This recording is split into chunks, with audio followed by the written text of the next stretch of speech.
Hello! It's me again, Olive, dito po sa Greenfield Realty. Bali, welcome po ulit sa aming YouTube channel. Welcome po sa vlog po namin for today, kung saan nandito po kami sa San Francisco, Quezon, kung saan bibisita po kami ng 9.3 hectares na overlooking. Ayan, sa mga overlooking lover po, ito na po yung property na baka iniintay nyo na para po sa inyo, no? So, panoorin nyo po itong video na to. Napakagandang property. Ito po ay overlooking and then napakalapit po sa dagat. So, ayan po, kung sakali magustuhan nyo itong property na to, pwede nyo po kami agad i-message sa aming WhatsApp and Viber na mag-a-appear sa inyong mga screen. So, napakagandang property. Dito pa lang sa may pinakaunahan ay talaga naman na-amaze ka talaga. Tanaw na tanaw mo na talaga yata yung buong San Francisco, Quezon po ano. So yan po, sabay-sabay po nating ikutin si 9.3 hectares dito po sa San Francisco, Quezon. So tara, let's go. So yan po, bali nagsisimula na po kami mag-ikot. Bali ito pong property po na to is nasa 10 kilometers po away from National Road po tayo. And then nung pumasok po kami dito sa papunta sa property, yung pinaka barangay road po niya is almost not cemented pa po ano. So ongoing po yung pagpapagawa ng kalsada. So medyo mahirap pa pong pumunta dito, to be honest po ano. Pero kinakaya naman po ng aming single na motor, and then pasok naman din po ang 4 wheels, pero medyo malubak po yung kanyang pagka road. So medyo hihirapin po tayo ng konti, pero once na nagawa po yan, napakaganda naman po ng road natin. Ayan po, tanaw na po natin yung pinakadagat niya.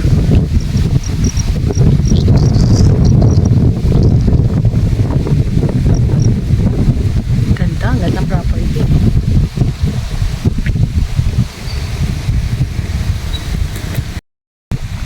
So yan po, bali nagsisimula na po kami mag-ikot. Bali ito pong property po na to is nasa 10 kilometers po away from National Road po tayo. And then nung pumasok po kami dito sa papunta sa property, yung pinaka barangay road po niya is almost not cemented pa po ano. So ongoing po yung pagpapagawa ng kalsada. So medyo mahirap pa pong pumunta dito, to be honest po ano. Pero kinakaya naman po ng aming single na motor, and then pasok naman din po ang 4 wheels, pero medyo malubak po yung kanyang pagka road. So medyo hihirapin po tayo ng konti, pero once na nagawa po yan, napakaganda naman po ng road natin. Ayan po, tanaw na po natin yung pinakadagat niya.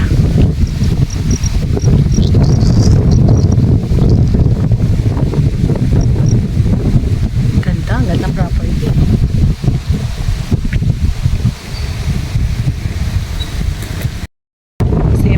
Pasok po ako dito sa may pinakadulo ano. Bali yung pababa po na yan, kung saan makikita natin yung mga puno ng saging, yan na po yung pinaka-boundary niya to another property, para makarating po tayo doon sa kabila po na yun, kung saan maraming niyugan pa rin po ano.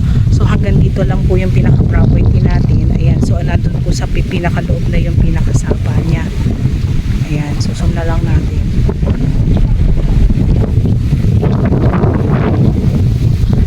Ang ganda ng view niya dito sa taas. Ayan o, makikita mo talaga yung mga katabi niya.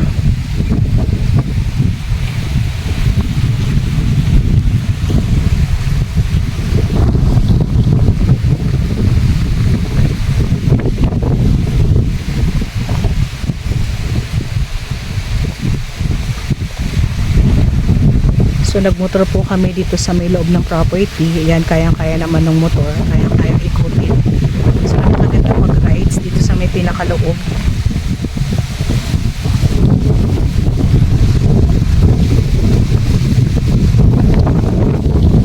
Okay, bali nag-ikot pa rin po ako. Kung mapapansin nyo po, ito po property na po na ito ay medyo na-clearing na po yung ibang puno. So yung makapal na iyugan na yan, hindi na po yan kasama ng property. Bali ito na lang po medyo masukal na to. Ayan, and then itong kinatatayuan po namin.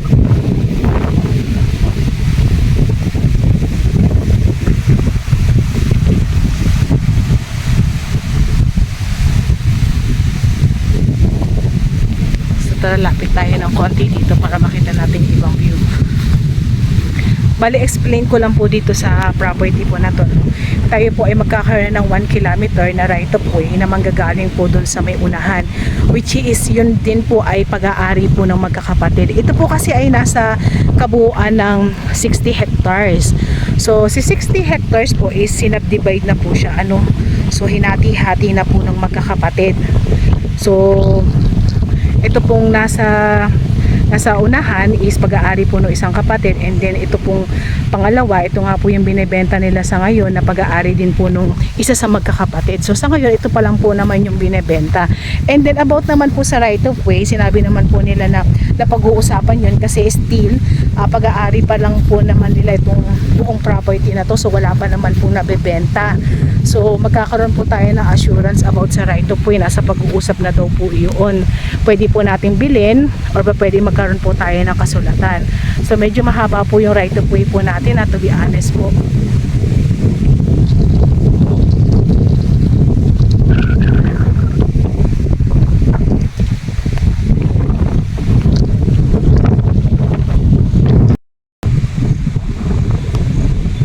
So tayo po ay nasa 10 kilometers para makapunta po tayo sa dagat. Medyo malayo-layo po ng konti po. Ito pong San Francisco, Quezon ay kilala po sa mga white sand na mga beach. So magandang investment po itong property na to. At the same time ay pwede rin pong bakasyonan sa mga beach lover. Yan, medyo malapit-lapit tayo ng konti. 10 kilometers.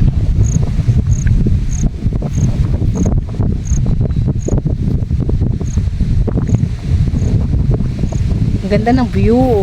Talagang tanaw na tanaw mo talaga yung mga kalapit na lugar po niya, no? Mga overlooking. Yan, ang ganda. So buhay po si seller, and then updated naman po yung mga familiar po nila, so wala po tayong magiging problema sa documents. At the same time, kagandahan po nito na partition na po ng magkakapatid, so may kanya-kanya naman na po sila. So ito nga po yung isa sa binebenta po nila, no, si 9.3 hectares.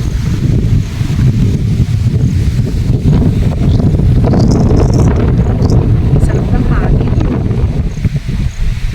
So maganda, taniman na lang po ulit po natin ang mga puno ng niyog. Yan, tapos aalagaan ng mga hayop. Maganda rin po ito.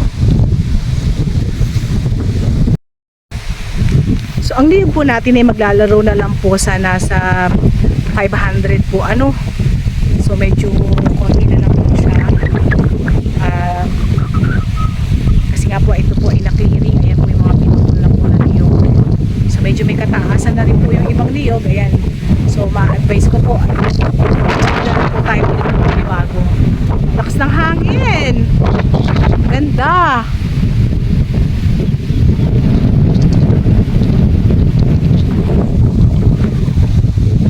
So yan po sa mga nagkakagusto po ng overlooking, good for investment, and then at the same time para po ma-relax din po tayo, no, sa mga gustong-gusto po ng mga ganitong place. Yan, pwede nyo na po kami message sa aming WhatsApp, and I will po sa inyo mga schedule para po sa aming reservation po.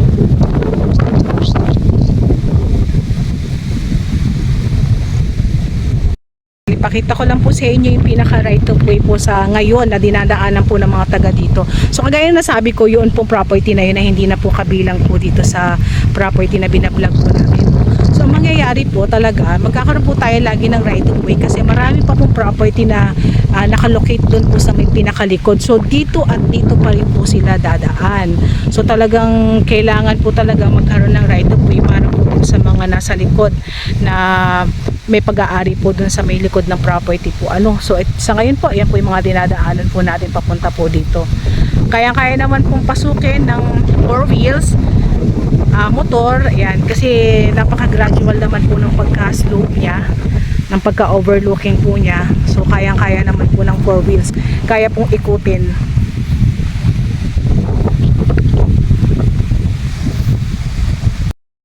So yan po, bali lalabas na po kami. Papakita ko po sa inyo yung pinaka right of way po na dadaanan po bago kami tuluyang umalis dito sa pinakaloob. So ikutan po ulit natin yung ng camera yung pinakakabuuan ng property. So ayan po, talagang maa-amaze ka, napakaganda.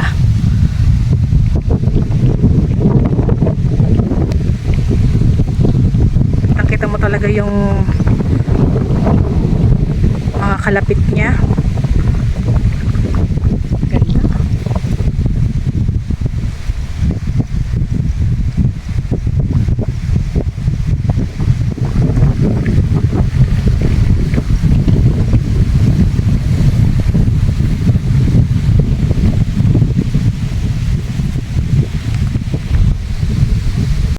Yan, bali lalabas po kami. Pupunta rin po namin yung pinaka-right of way. Tara, let's go.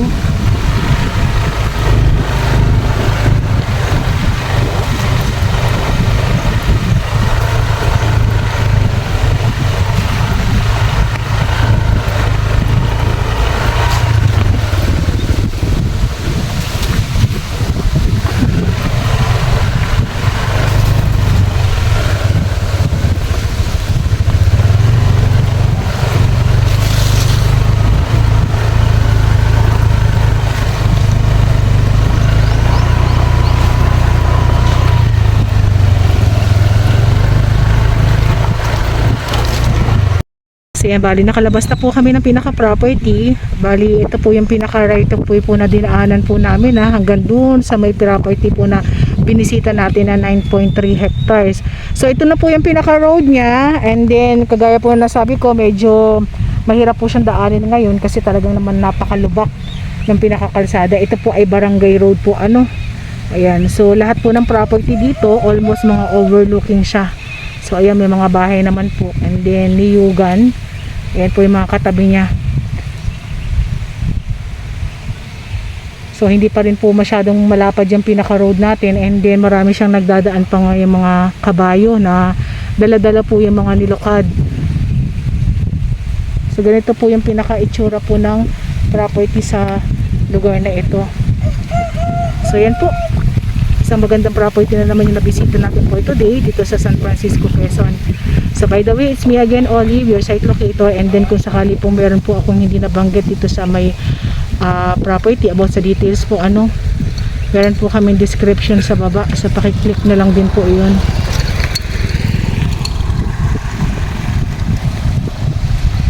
So yan po, thank you po.